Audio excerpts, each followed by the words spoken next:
You were actually going to pull the trigger.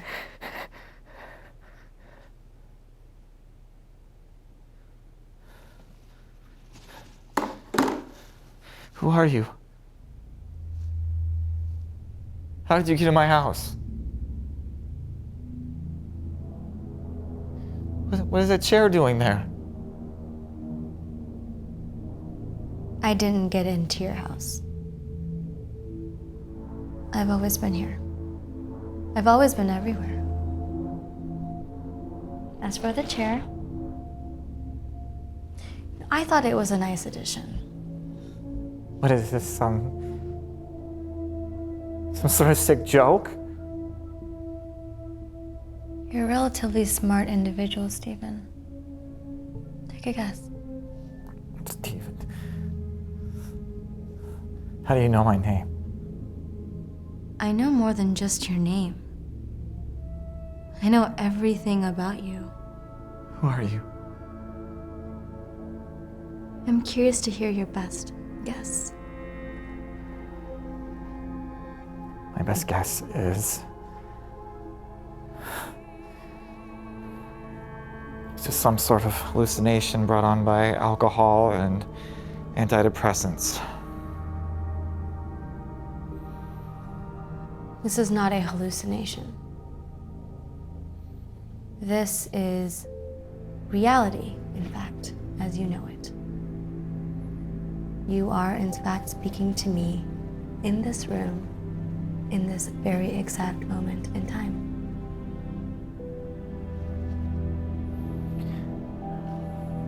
Whoever you are. Whatever your deal is, just get out of my house. No. I'm here for a reason. I'm not going to leave when your redemption is just around the corner. What are you here for? Something you wouldn't even imagine could be possible. Who are you? Some call me their emancipator. But you can call me Death. What, you're some sort of spiritual being? Somewhat, but interdimensional being is actually more accurate. I see that life has truly become hopeless for you.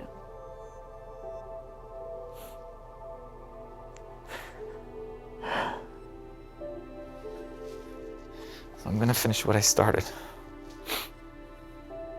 I've been waiting for this for a long time.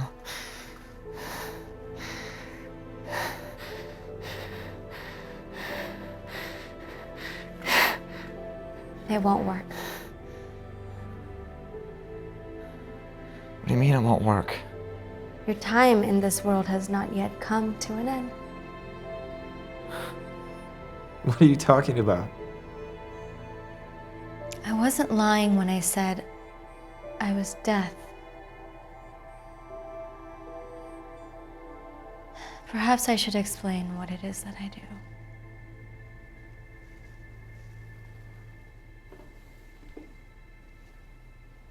I'm listening. Approximately 1 million people commit suicide every year. A version of me visits each and every one of them and tries to stop them from killing themselves. But sadly, there are always some who will go ahead with it, no matter what I say or what I do. In fact, if it wasn't for me, the suicide rate in this world would actually be a lot higher. You see, being a representative of the dead and the living dead, I speak on behalf of others like me when I say that we don't want anyone to take their own life. Because when they do, their souls run amok for eternity. I can't believe this is happening. Believe it or not, it is the truth. You don't understand. I don't have any other choice. I've tried to turn my life around. But you always have a choice in life. It's what makes it so precious. If you think about it like this, there are an infinite number of ways that you can live your life. And until you have tried each and every one of them, you won't know which one is right for you. You're not listening to me.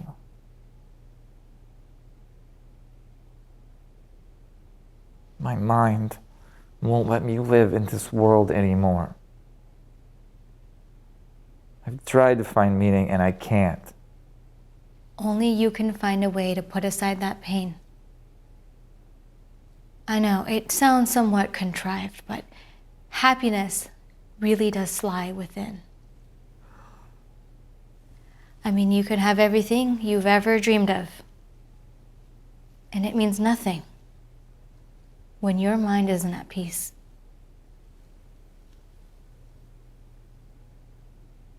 Who are you? Really? Tell me the truth. Well, I am a representation of the end. Death is the most commonly used term. Okay, so you're deaf. What does that mean? You've always existed? I have always existed in spirit, but in various forms. I once walked the earth as a normal being, not like you once, but when I died, I was turned into a manifestation of eternity. I could suddenly see the beginning of the universe, the souls of everyone who has ever existed. It was mind-blowing. And I didn't even have a mind. That's true. I have a couple of questions. Ask me whatever you want. Is God real? Does he exist? Does the devil? It's a little more complicated than merely existing and not existing. What do you mean? What do you think I mean? My professor used to say, everyone has their own beliefs, and that determines their reality. So I guess it's like, you can tell people whatever you want. They're going to believe what they want to believe. You're actually getting there. You see, the universe has always existed. Even before the Big Bang, there were people and beings that wandered to different planets in faraway universes. There's more than one universe? There are an infinite number of planets, galaxies, solar systems, and yes, universes. You see that it's probably very difficult to comprehend for immortals such as yourself. But going back to my point, God exists to some people and not to others. He or she is more of an abstract entity than a celestial being, as many of world's religions would have you believe. God has always existed, but in the form of energy. And although the word God denotes that of a mystical life force, it just goes far beyond that. You know, I used to believe in God. So I was like 20. What do you mean by you used to? Fell out of my belief. I was studying the Holocaust at the time. I knew about Hitler and what he did to the Jews and all that, but It wasn't until I was forced to really analyze the raw evil that was allowed to persist for so long that I lost my faith in God. I really wanted to believe in him or her or whatever. I really did. After that, I just couldn't bring myself to do so. But the belief that you're talking about is that of an omnipresent life force that controls the good and the bad in the world. I mean, that I can tell you right now, it doesn't exist. God, as it is in your reality, is actually an energy that manifests itself into good deeds. And the devil, as you call him or her, is the antithesis. Good in the world comes from positive energy, and the bad comes from a negative one. Also, is it a red monster with horns? That's a myth. It's just used to frighten the masses. If I'm being honest, even though I consider myself a agnostic atheist, the back of my mind, I've always had a fear of the devil. I guess I just couldn't help but be frightened by him.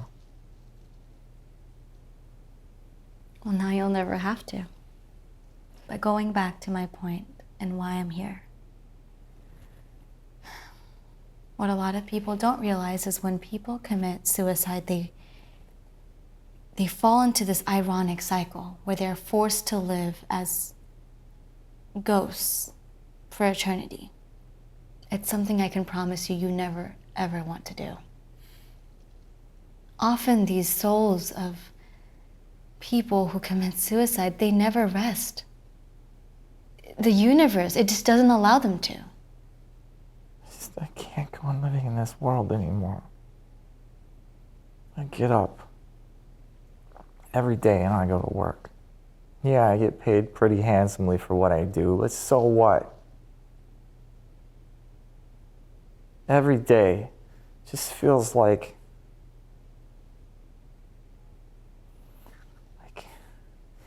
my soul is being drained out bit by bit till there's nothing left. The people I work with are disgusting. All they care about is making as much money as possible, even if it comes at the expense of others. Yeah, I was a part of it. I just find the whole thing morally reprehensible.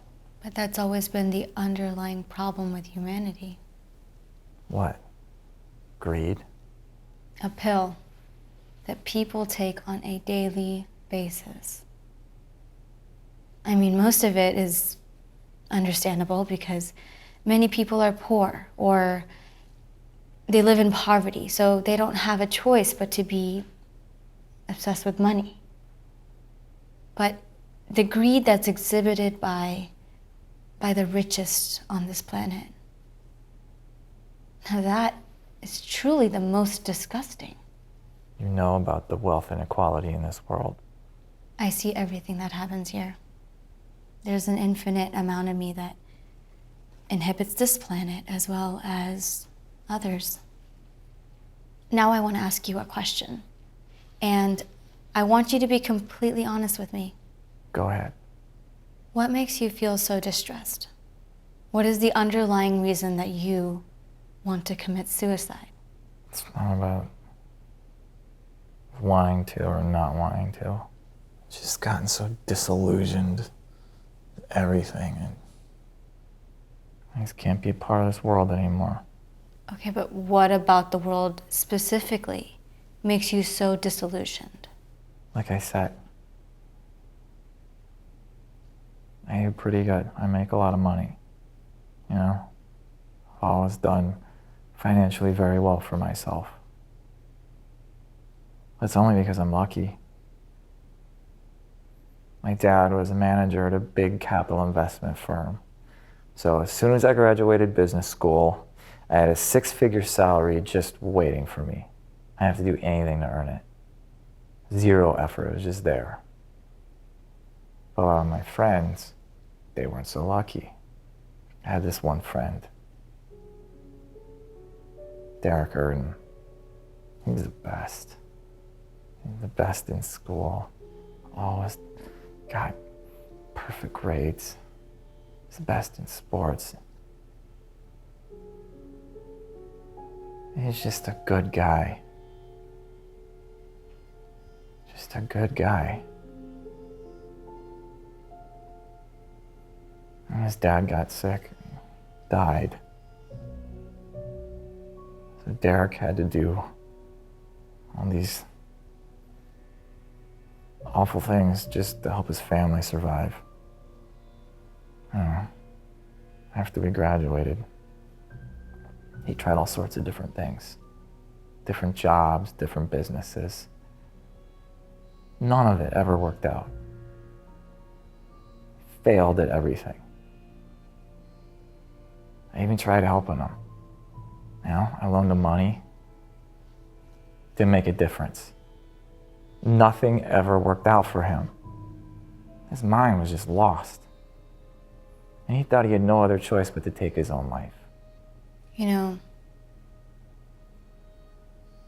I knew all about Derek.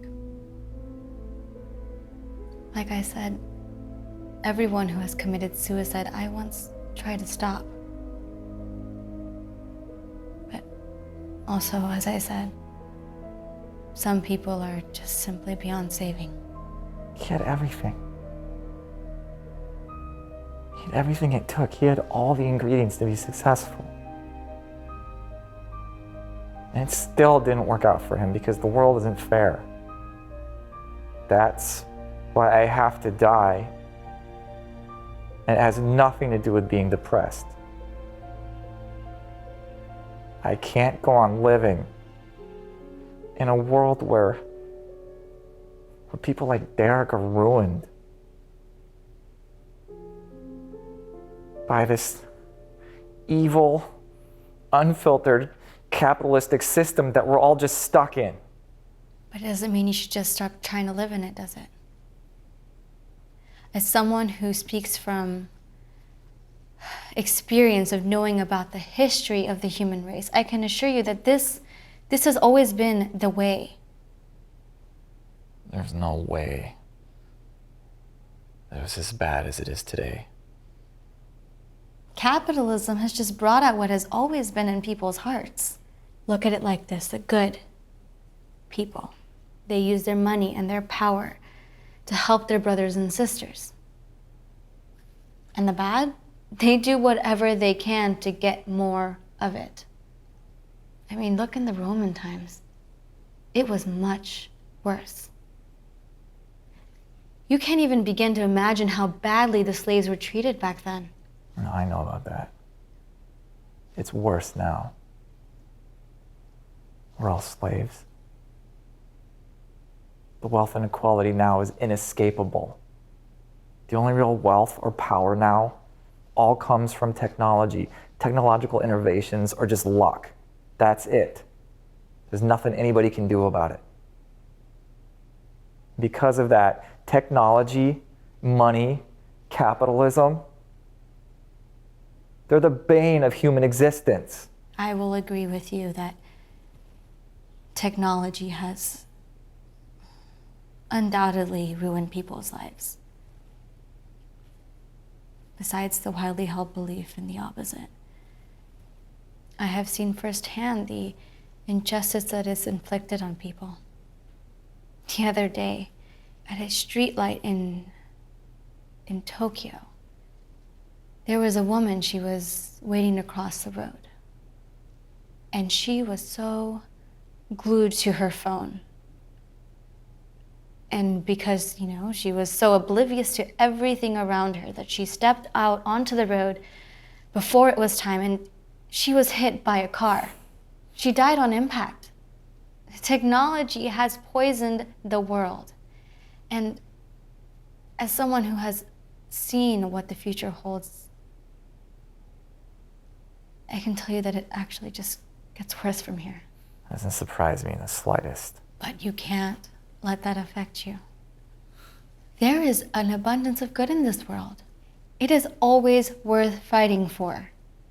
What people fail to realize, or actually will never realize, is that the happiest people in this world are those who help others in some way, in some shape, in some form. It's something that most people are too afraid to even try. They fear that it'll take away from their goals in life. They're ignorant of the fact that when you truly understand the problems other people have, you realize that you have it better than most. If you want to lead a fulfilling life, you have to help other people. It could be by volunteering. It could be by giving your money away. It could honestly be anything. This world, it contains a tragic amount of unnecessary suffering. And you have to do what you can to make it a better place. It's the only way you'll be happy. It pains me to say this, but it's also something I've noticed you haven't done in a very long time. I don't have time. I work 15, 16-hour days and I see clients on the weekend. You don't need the money, do you? You don't have kids. You've paid off your house. You have enough money to never have to worry in your life again. Your savings has enough to last you 3 lifetimes. We just talked about the hypocrisy of greed, and you are as guilty as anyone. You're right. I've led a selfish life.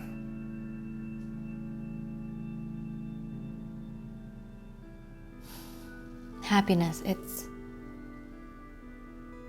comes from enjoying the small things in life. It doesn't come from making money. It never has. And it never will. Money, it's such a funny and interesting phenomenon because on the one hand, it's everything. You know, it dictates your entire lifestyle. But on the other hand, it can only do so much for someone. It on its own doesn't bring you happiness. But my complaint is with a system that allows people to be exploited by those with more power than them. We're all flesh and blood. So how is it fair that billionaires are worshipped in the same way that the poor are degraded? But nobody said that the world was fair, right?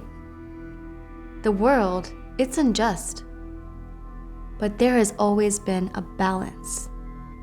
Just in the way that there will always be good in this world, there will always be bad. It's the yin and the yang. It's a plus and a minus. It's an internal force that's reacting to an external one. That's precisely my point. The world isn't fair. So you give up trying to live in it. Yes. Because there's a universal lack of justice. But that's my point. About the yin and the yang, there has always existed opposing forces. You know what I'm opposed to? Unfairness. Capitalism itself, the entirety of it, is fundamentally unfair.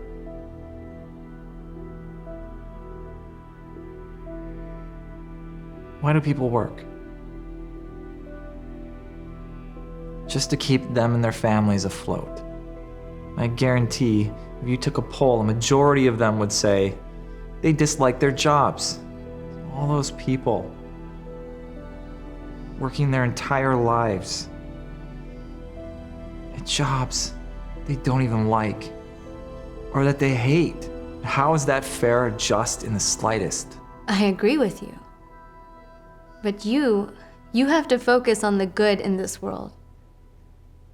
Otherwise, you'll just live a life full of misery. We're all destined to be miserable. Humans think that we're the center of the universe, yet we've created a system that's enslaved us all. Even the greediest, richest people on earth are still slaves to money. Money's our god. Some people, they are poisoned by greed. But there are others who dismiss it entirely. You haven't seen what I've seen. What have you seen? Well, all around the world there are people who barely make any money, and they are often a lot happier than those who make a lot more. Your fulfillment in life depends on the people and the system that you have around you. It doesn't depend on your bank balance. I mean, what in this part of the world? People care deeply about power, status, wealth. They take on insurmountable amounts of debt so that they can keep up with everyone else. I mean, they've sworn a life to show other people that they are richer than they actually are. In a sense, they've sold their souls with this prime goal of impressing each other. Now, with a mentality like that, you're gonna do nothing but ruin your way of life. I've seen your actions in the past few years, Stephen. You've just followed in the footsteps of those around you. And what do they say? You're a product of your environment? Sure. So maybe it's not your fault, per se. Your words hurt. But I can't disagree. You can't. And that's why you're sitting here today. You have so much going for you, and you are about to take your own life. What do you propose that I do? How can I change how I see the world? You have to sacrifice your life for the betterment of others. It's the only way you'll truly find contentment. I'm speaking from centuries worth of experience. It's the only way. Nothing else is going to work. What, I'm supposed to leave it all behind and become a charity worker? Like that's supposed to just fix everything? Well, therein lies your problem. You live your entire life with the sole purpose of pleasing others, seeking their validation. You are going to be miserable for the rest of your life with a mentality like that. I don't know how else to live. Well, you can start with your surroundings. If you stay in this job that you have right now, it'll never get better. But if you travel and you help others, your life, it will truly change. Where would I start? I wouldn't even know how to begin. If I tell you what to do and where to go, do you promise that you will make a change? Sitting here with a gun, talking to death. I don't think I have a choice. There is a red brush plant in the eastern slopes of Nairobi. When you find it, someone will show you the path to enlightenment. Who is this someone? Divulging anything further at this point, it'll just result in your failure. Will it lead to my demise? I know that I am a reincarnation of death, but I don't take people before their time is up. You don't have anything to worry about. So you know when I'm gonna die? You will die at the age of 76 from a rare type of cancer. I knew it.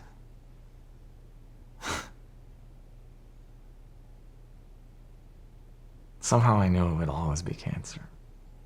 I'm gonna visit you on your deathbed. And then I will take you away into the nothingness of the abyss. The idea of never existing again is terrifying. Well, the path that you're about to go on now, it's going to really change your life. I will visit you again in 20 years, and we can discuss everything that happens. So it's gonna be some sort of charity mission? Partly. It's more complicated than that. Will it make me happy? If you do what you're supposed to, yes. You'll be given this level of satisfaction that you never knew existed. Before you go, can I ask you one more question? It might sound strange, but I want to ask it anyway. Sure, be my guest. Are you happy? It's actually funny you asked that because it's a question that I am no stranger to. People think because of the themes that I represent that I'm deeply miserable. Is that true? It's neither true nor false. I'm incapable of feeling emotions. You have to remember, I am an interdimensional being. Yeah, but you're sitting right here talking to me. I may appear to you as a human being, but I'm actually the complete opposite. My origins, they're completely intradimensional based, if you relate them to science. So you don't feel any emotions? Not happiness, sadness, fear, guilt, anger, any of it? I used to when I lived on Earth as a human. But now I have no recollection of what an emotion is or what it feels like. I've transcended the human experience. I have one other question. You said there's no afterlife. But then after you died, how did you get resurrected into this form? I was chosen because of my pure heart. Chosen? The energy form that I call God brought me into this being or entity that you see in front of you. And the energy of evil, the devil, as you call it, tried to stop me from entering this form because it didn't want for people to be saved. It wants nothing more than destruction and misery. These energies or whatever, how are they created? They've always existed. Everything can't just always exist. Isn't time finite? Time has been constructed by human beings. It's not a real thing. It's completely abstract. What about age? That's a form of time. Age is nothing but a number. It always has been. Something that humans invented. Exactly.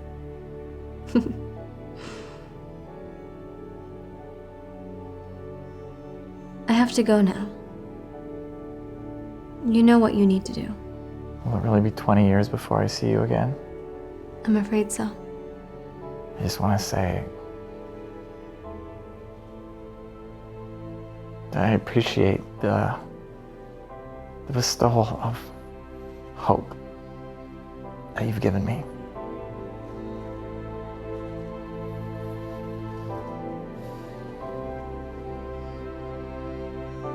Besato amore.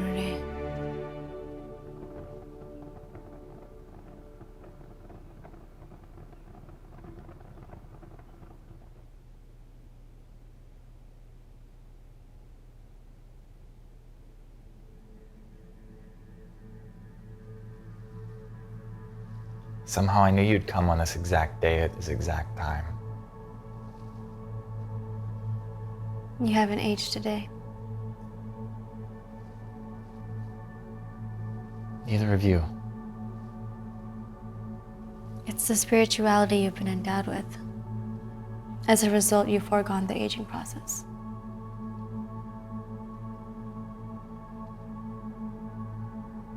It's good to see you. You know, getting here this time, it was more difficult than it usually is. Really? How so?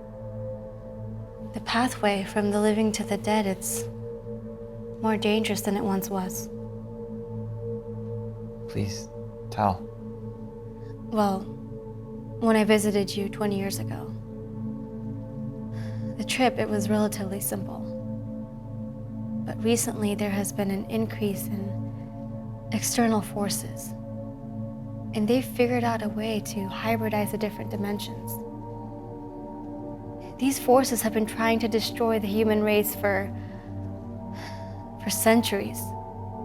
And now they're more powerful than they've ever been. The energy that I used to refer to as God has grown weaker. And that of the devil has just grown so strong. As a result of all of this, the evil forces have gotten much stronger, and the good forces have become weaker. People's hearts are so delicate now, and very, very easy to manipulate. I know of what you speak. You do? Mm-hmm. I've heard tales across my travels, and also witnessed firsthand the chaos inflicted upon people's minds. The word chaos, it doesn't even do it justice. It's now everywhere. Just recently, I sold my last remaining shares of my last remaining company, and the man that the new CEO appointed to be finance director immediately embezzled all of the money that was reserved for employee bonuses. And that surprises you. Why? Because he was once a good man. He was one of the better men I knew in my business career, and sadly now his heart is littered with greed. What I'm talking about, it's the universal death of the soul, caused by the increase in technology. It's destroyed the core of what makes us human. Technology has caused many people to lose their basic ability for speech. I have seen firsthand the demise of humanity caused by technology completely corroding it. It's an addiction, like today's cigarettes. These devices that we made that were supposed to make our lives easier have instead, like you said, destroyed the very core of what it means to be human. Everywhere you go, people glued to their screens and their phones, not caring in the slightest about those around them. In the past, we used to speak to one another. And now everyone only communicates through virtual avatars. And it's only going to get worse before it gets better. I have no doubt. Well,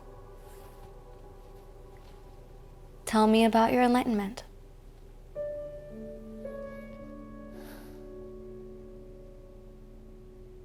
I wouldn't even know where to start. Start from the beginning.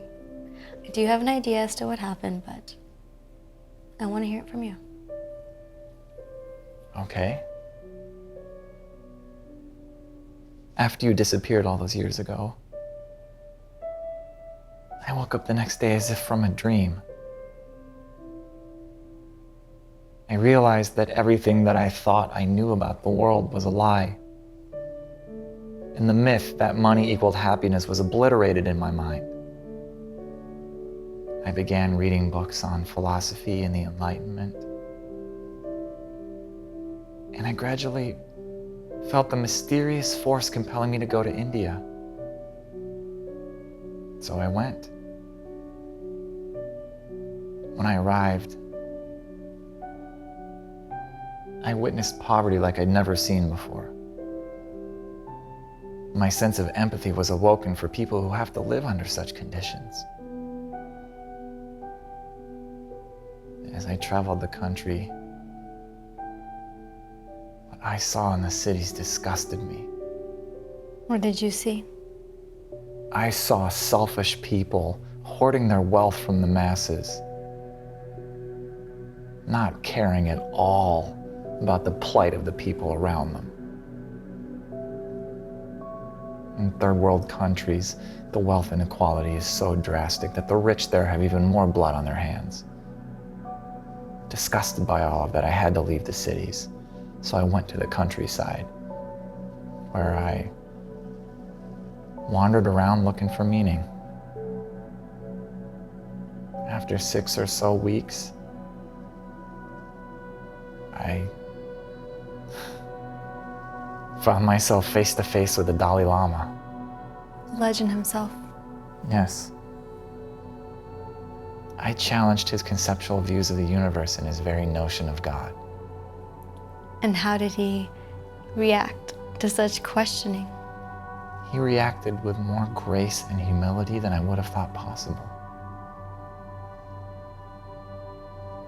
After 6 days of intellectual and awe-inspiring debate, I thanked him and left.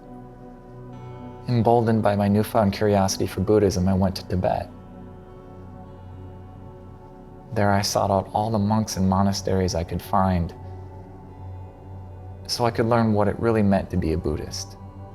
As you know, I'd always been skeptical of religion, but in Buddhism I suddenly found something that seemed to fit my new worldview.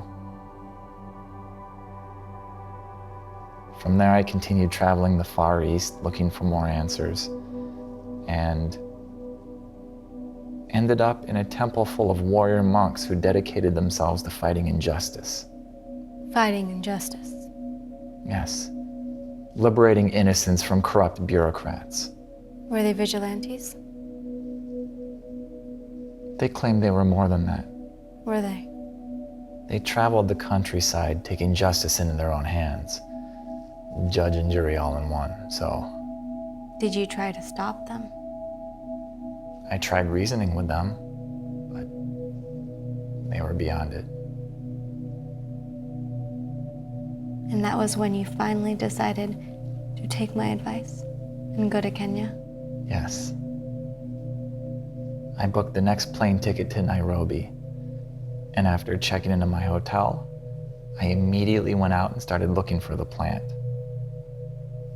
It was not easy. Every time I thought that I'd found it, it wasn't the right one. But I never gave up hope, and I kept looking. I kept looking and looking and looking. And then one day, there it was. In order to test your resolve, the task, it was made difficult. As difficult as possible, but not impossible. However, even after I found the plant, nothing happened. I waited and waited, still nothing. But then as I was leaving my hotel, suddenly a note appeared on my desk. It instructed me to go to a cafe in an extremely crime-infested part of town at midnight. Although deep down I knew that I'd be safe, admittedly part of me was quite apprehensive. Regardless, I got into a taxi, arrived at the cafe at midnight, got out, walked inside, and then I saw him.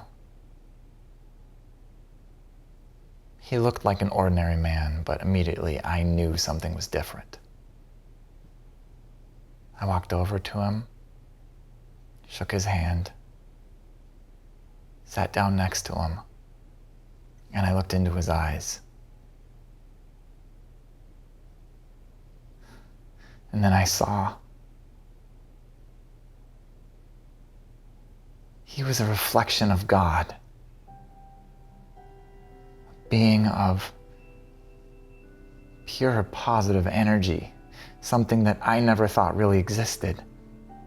It takes human form when it visits a future deity.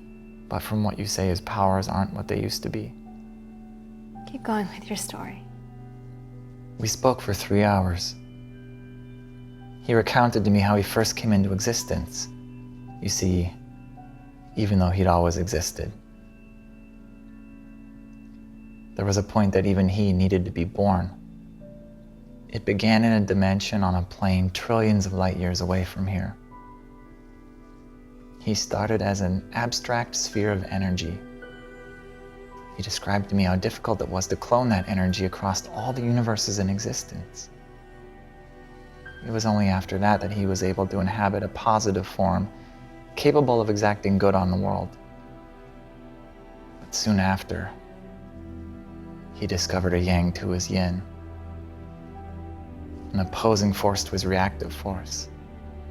This opposing force began manifesting itself as all the negative attributes of the universe, from stars perishing across galaxies to the gods of destruction. Its goal was to end all life, and it began to commit horrendous acts of evil.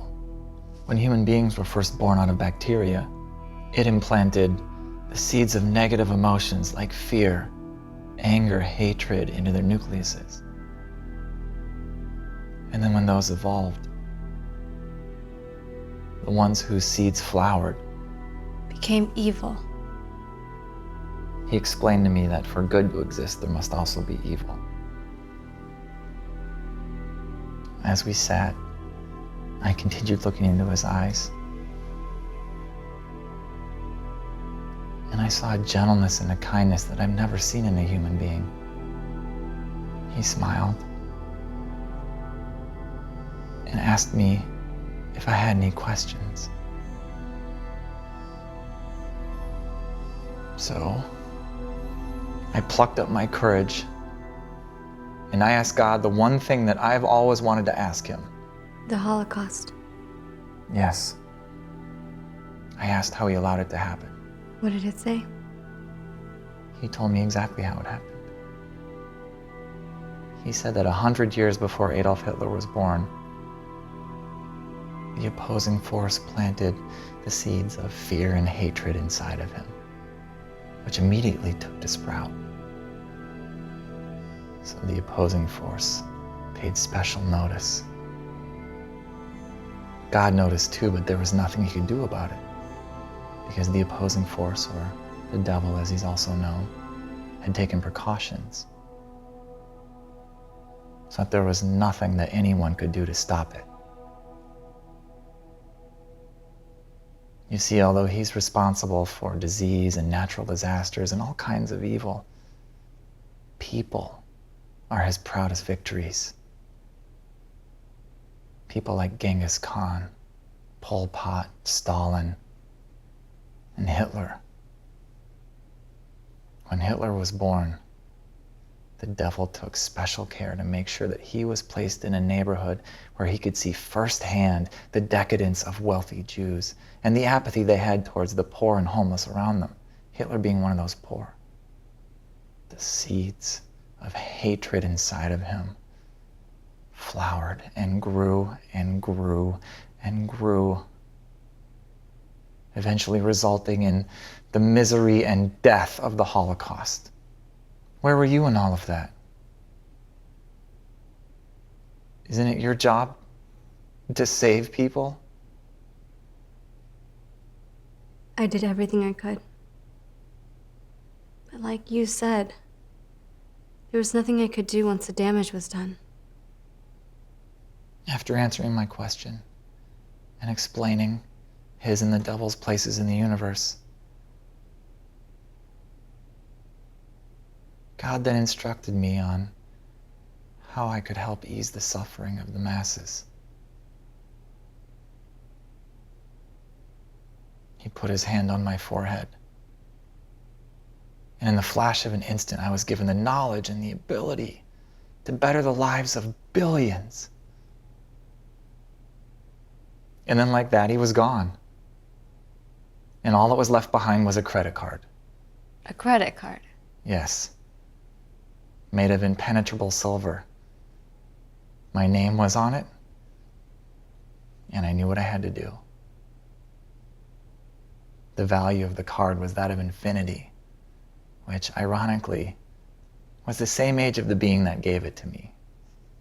And in my brain was injected an 18-year plan, complete with all the tasks that I needed to accomplish. It would take me all over the world. But my time in Africa had not yet come to an end. What did you do next? I began a 7-year project that would take me all over the continent. But first, I ordered the construction of schools and cafeterias all over the country. Anyone who wanted to attend could do so for free.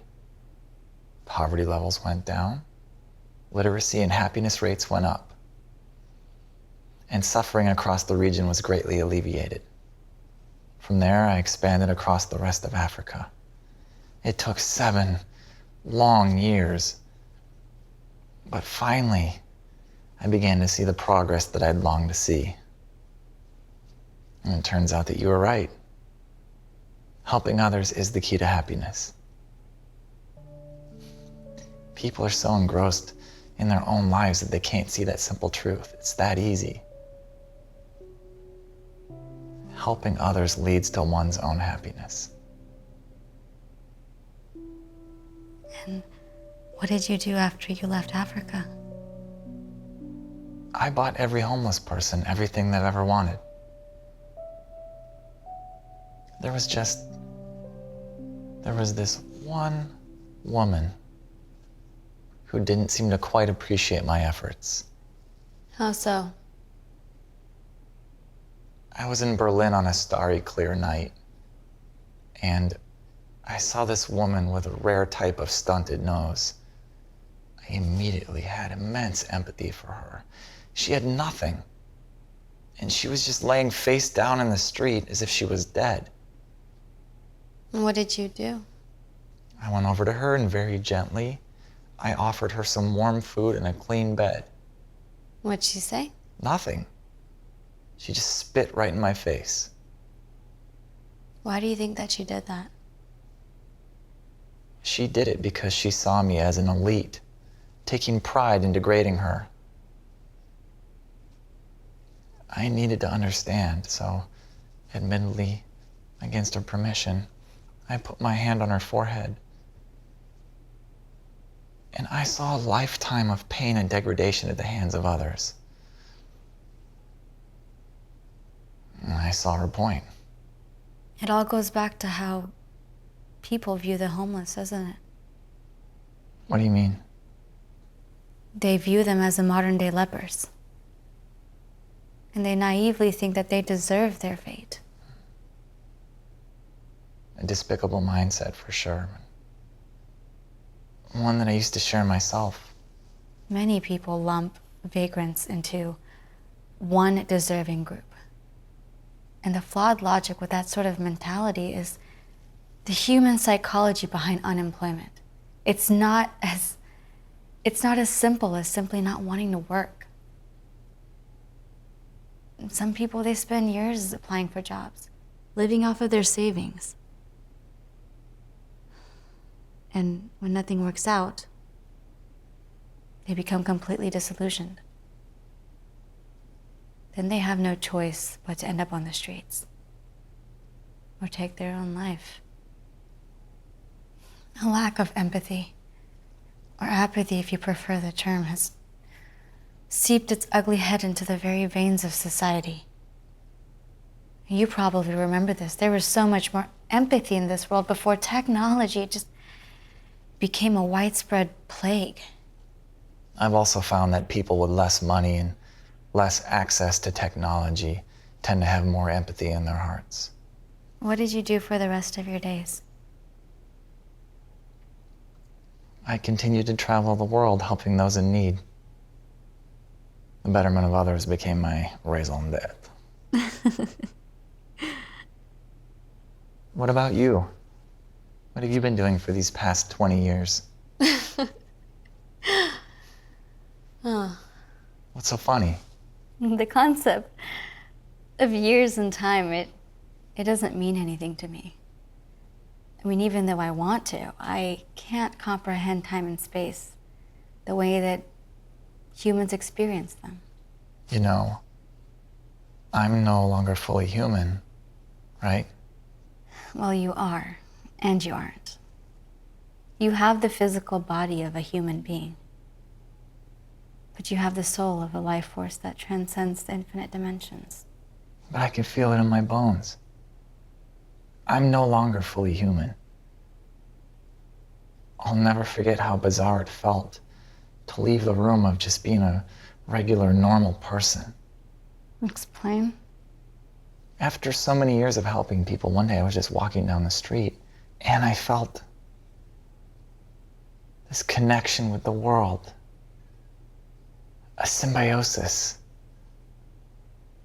And I knew that taking care of it was now my responsibility. And I'd become a guardian.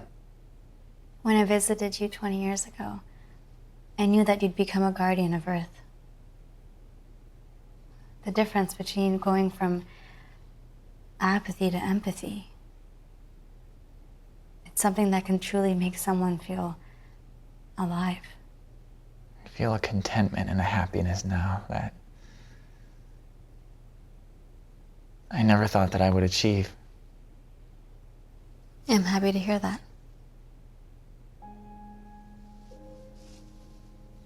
You still haven't told me what you've done. Well, where do I begin? When I left you, I learned how to freeze existence. It took me a few years to perfect the power, but eventually I learned how to use it for good. I'm intrigued. Well, I roamed the earth, ruining the lives of those who had deserved punishment. And I helped those who had merited good. What do you mean? How did you do that? I tormented the lives of those who had dedicated their lives to hurting other people. And I gave joy to those who had spread love and happiness. Doesn't that seem like somewhat of a vindictive mentality? But it goes back to the order of the universe.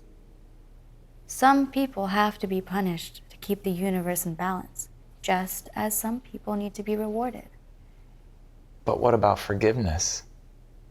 What about the work that I've been doing? Stephen, I know I visit you as an amicable life force, but don't forget who I am. I know who you are. I've seen the good in you. You're filled with it. It's not about good. I'm neither good nor bad. I represent a spiritual side of this world that can't be measured by words like good and bad. This is a much different tune than you were singing 20 years ago.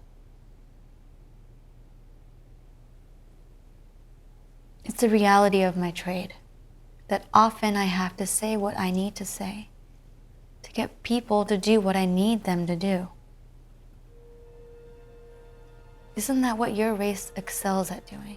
No, I don't believe it. What do you mean? I mean exactly what I said. I've seen all the good inside of you. It's a level of good that I've hardly seen in anyone. Not a day goes by that I don't think about you. You know I don't really exist, don't you? Of course you do. You exist with me here, right now. I take human form to talk to people on their level. You know my true identity. I exist in the vastness of space as a unique entity with a singular purpose.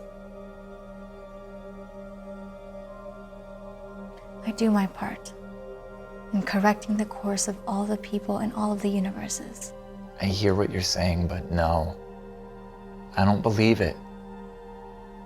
Believe what you want to believe. What I believe is what I saw the first time that I looked into your eyes. It's something that I'd never seen before, or since. Can I ask you something? You can ask me whatever you want, Stephen. Hypothetically speaking, what if I fell in love with you? I'm not capable of love. Not you, me. What if, for example,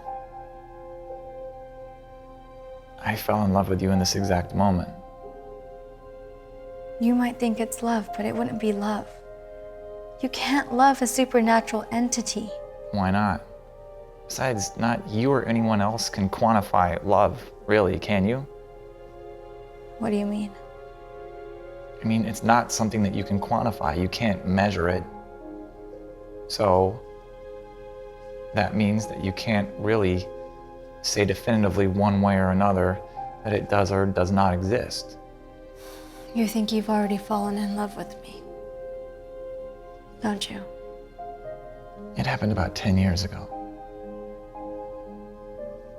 I was in Iceland on an excursion to bridge together the worlds of purity in the region.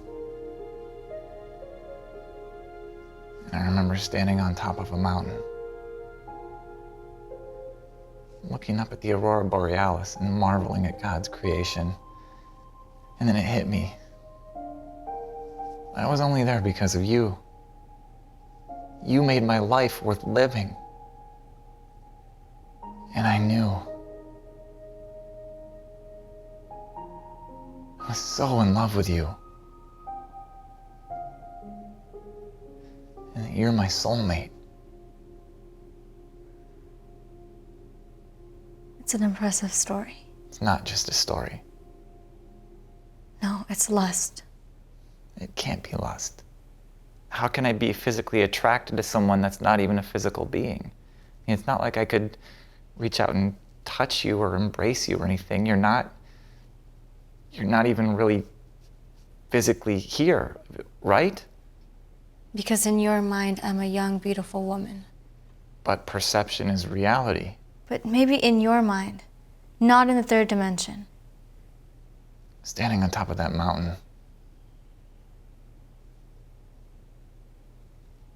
I knew I was in love with you. But I also knew it would never work out. How could it?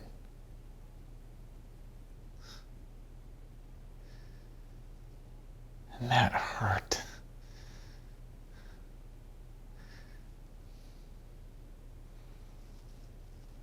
But that's what love is. It's not something you can control. It just happens, whether you want it to or not. I'm sorry. It's okay. That's just how it is in the real world. So I hear. You know, I don't have a comprehension of what love is anymore. But when I took this form, I was told that I was once in love in my previous life. Even though I know this face and this body was once capable of love, I can't comprehend the concept, no matter how hard I try.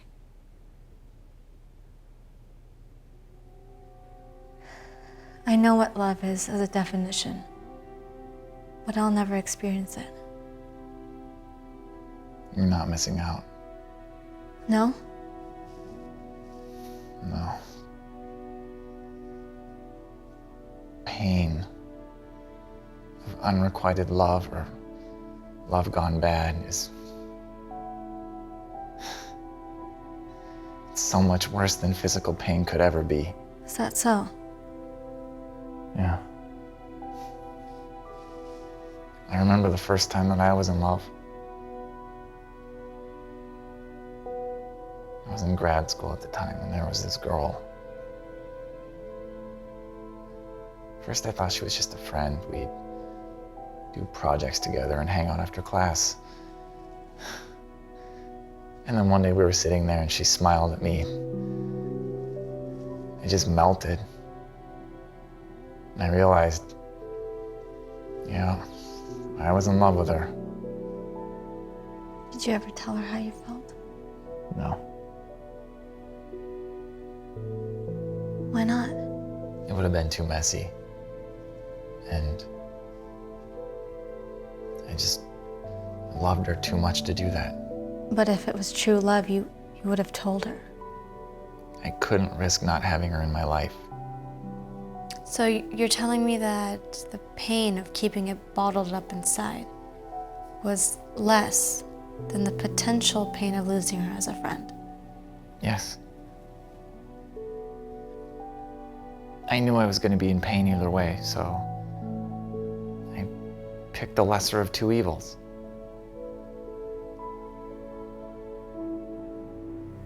What was her name? Sarah. Sarah Lalana. Do you still talk to her? She was killed in a car accident. After class was done one day, we were walking to the bus stop. She ran ahead because she didn't want to be late and miss it. This car came speeding down the street. The driver was on his phone and wasn't paying attention. He hit a rock or something and it swerved the car up over the curb. It landed right on top of her. I felt her pass in an instant. I'm sorry. I'm still haunted by it. And I would give anything to see her again. My time to return home is almost upon us. Home? My home, it's in a different dimension. It's where clones are bred of me for other galaxies and planets. Could I ask you a favor? What is it? Could you send one of these clones to me? I can't wait 20 years to see you again.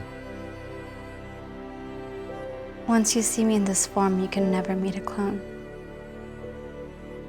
The next time you visit, can you find a way that we can have some kind of physical contact? I could speak to my programmer. That's God, right? No. My programmer is a being that's evolved far beyond God. But I thought God was the original life form. There are beings and forces in this universe that even God can't comprehend. There are omnipresent beings that have always existed, but at the same time, they've never existed. Like love.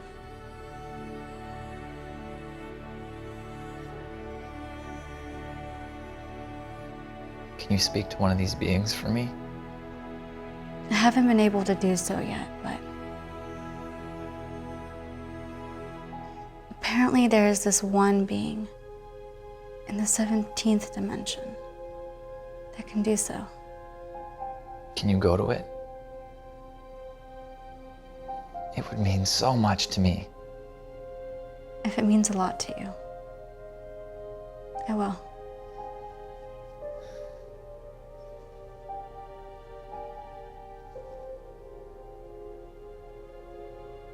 Goodbye, Stephen.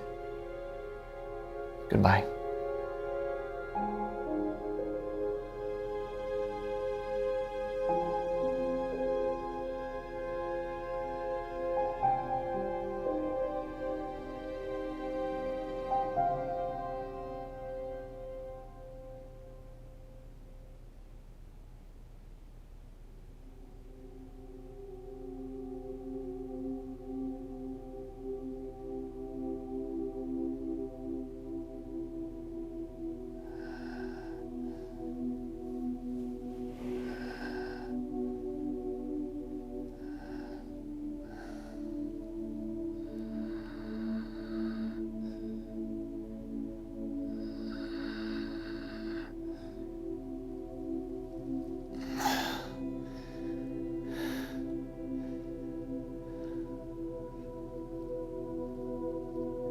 You have no idea how happy I am to see you again. It's been a while, hasn't it? Yes. These past 20 years have felt like an eternity. I'm sorry I couldn't see you sooner. It's okay.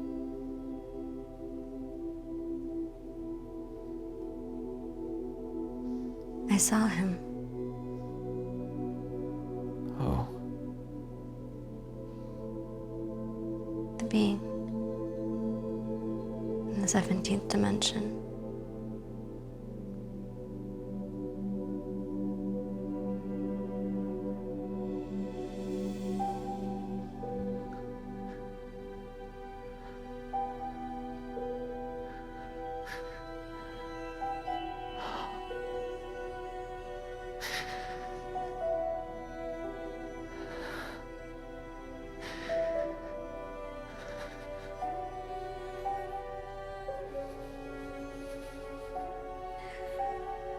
You haven't aged today.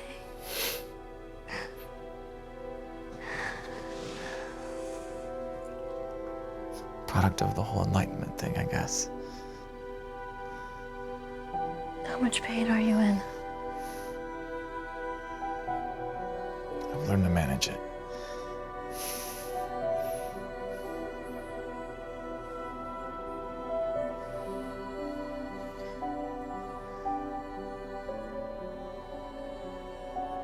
Bestowal.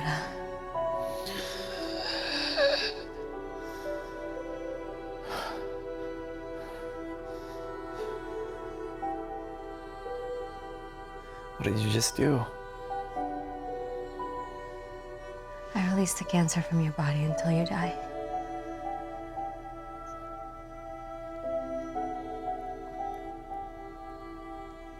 How long do I have? You don't have very much longer now. It's surreal. Knowing that I just have a few minutes left to live. In a good or bad way.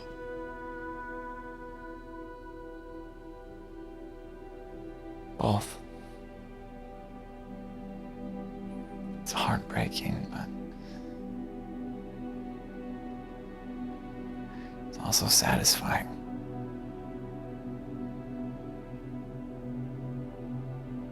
Ultimately, I have no regrets on the life that I've lived. I know you don't.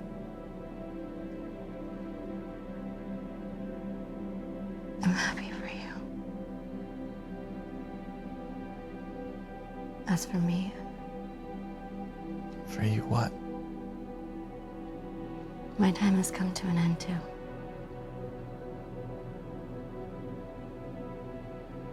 What are you talking about?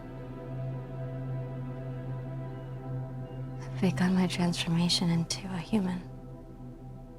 I'm gonna die at the same time you do. I thought you were eternal. When did this happen? This morning, How do you feel?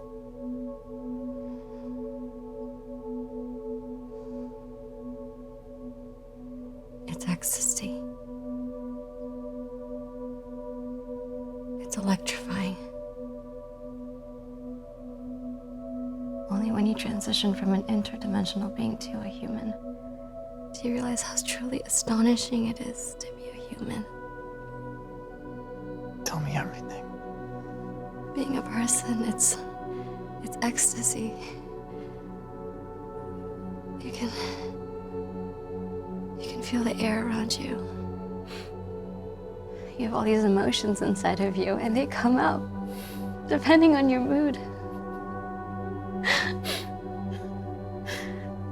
Being able to see the sun, being able to feel the wind in your skin, being able to eat food and taste water. Yeah. Being able to fall in love. Being the architect of my own life. Being able to dream. The list is endless.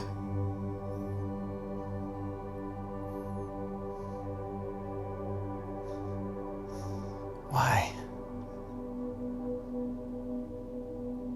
Why did you do it? that you're going to die. I had eternal life. And I had all these powers from being a deity. But being a human has surpassed all of it. I'm so thankful I have this on the final day. I met this man in a parallel universe. And he taught me a very valuable lesson.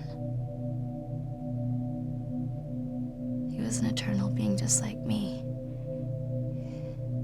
And he gave up his everlasting youth for love. He fell in love with a woman with terminal cancer. And she only had 6 months to live, and he chose to live those lives with her instead of being alone for eternity. Part of me has always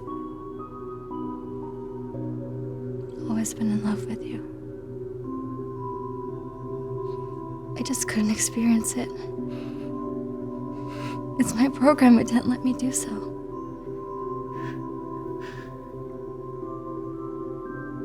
I chose to sacrifice, and I gave up eternal life for the one chance that I might be in love with you. And I was.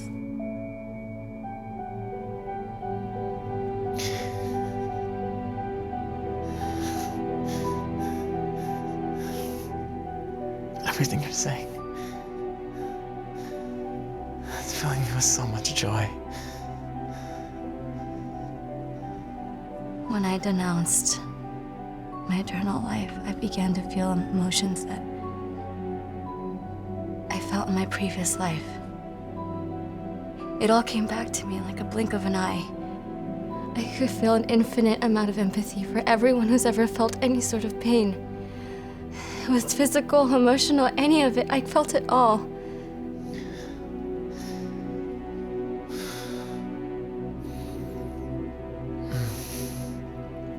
If you cured me, why do I still feel so weak? Your body, it's free of the cancer, but it's been fighting it for so long. It's just weak from the endeavor. What's going to happen to us after we die? Well, first we'll exist in the nothingness of space for about 1 million years. And then we'll wake up in paradise together. 1 million years is a long time. Our minds won't exist during that time. It'll feel like a minute. I hope you're right. We're gonna wake up in a parallel universe. In this parallel universe, will our minds and hearts be the same? Will I remember what's happened in my life? Your soul and your heart, they'll remain intact. But all of the memories you've made in this world, they won't go with you.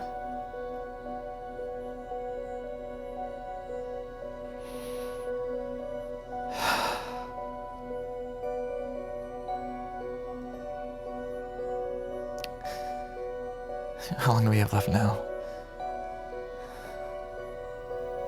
3 minutes.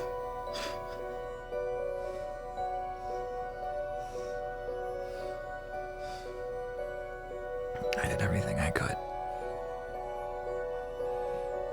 I dedicated my life to doing good. Just like you said. You were a better person than I ever envisioned you'd be. You've made all of us so proud. Us.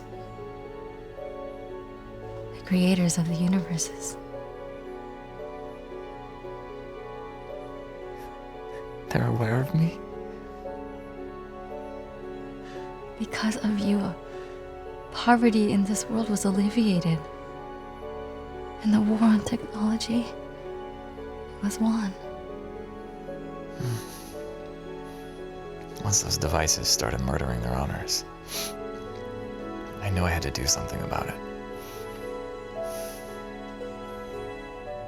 And you changed the world.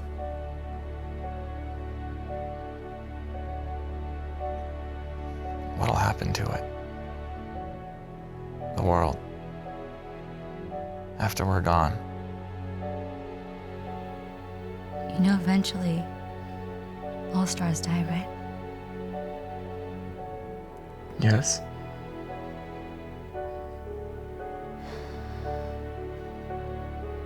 The Earth's sun will cease to exist in 100 days.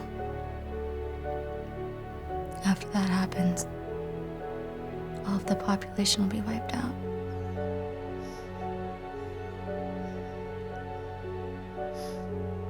Is there anything we can do to stop it? There's one thing. What? What is it? One of us can give our soul to the sun. What would that accomplish? It'll extend its lifetime for another 100 years. But in that time, someone else will have to do it. To keep it going, so on and so forth. If I were to give my soul, what would happen to me? I don't know. But the planet would be saved. What are you gonna do?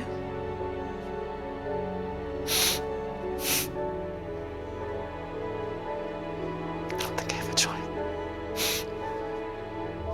I have to do. How much time do we have left? About a minute. Thank you. Thank you for everything. You never, ever have to mention it. What do I have to do to give my soul? When you die, you have to think about it in your heart of hearts. You have to want to save the Earth. That's all you have to do. That's easy enough. About 5 seconds now. I'll see you on the other side.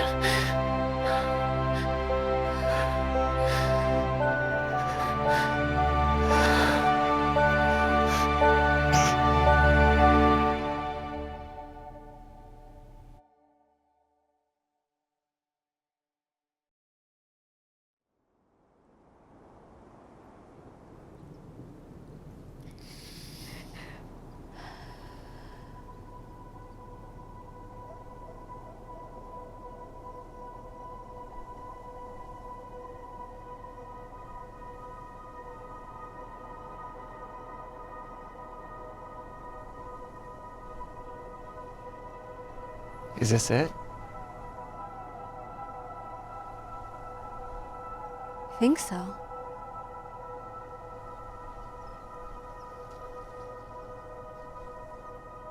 But I feel fine. Totally normal. And I remember everything. Maybe you didn't lose your soul even though you gave it up. And that's possible.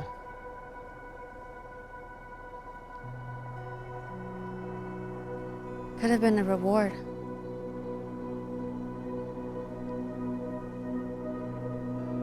Yeah, maybe.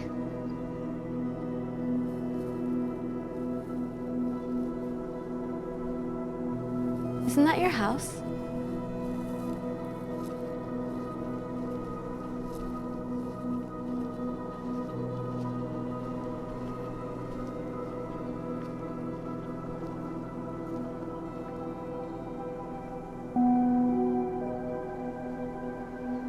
Looks like it.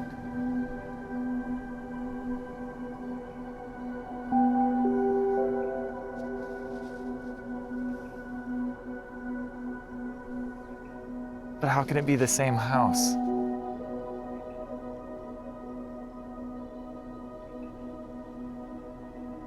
We might be in a parallel universe, so it might look the same, but I don't think it is.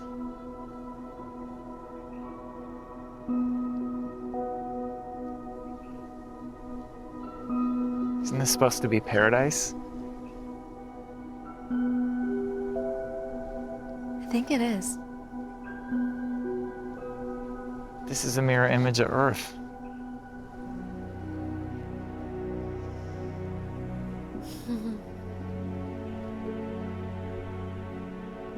I guess billions of people thought that they were going to die and go to paradise. And they never realized that we were in it all along. That can't be. I mean, it's all in your mind. Everything comes down to your mind. Think about it. If you think you live in hell, that becomes your reality. But if you think you live in paradise, then that's what it becomes.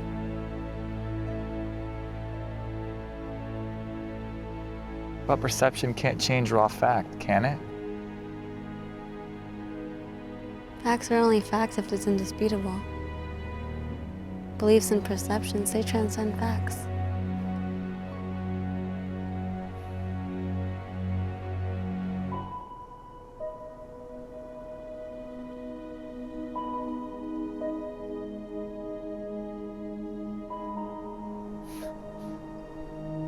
I just realized I don't know what to call you.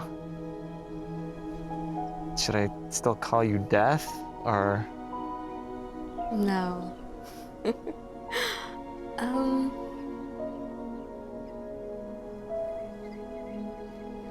I like Zara. Call me Zara. Okay. It's a pleasure to meet you, Zara.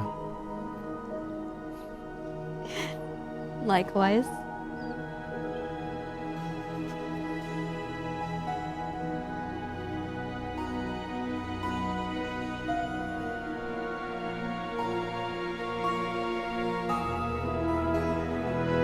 It's a true odyssey.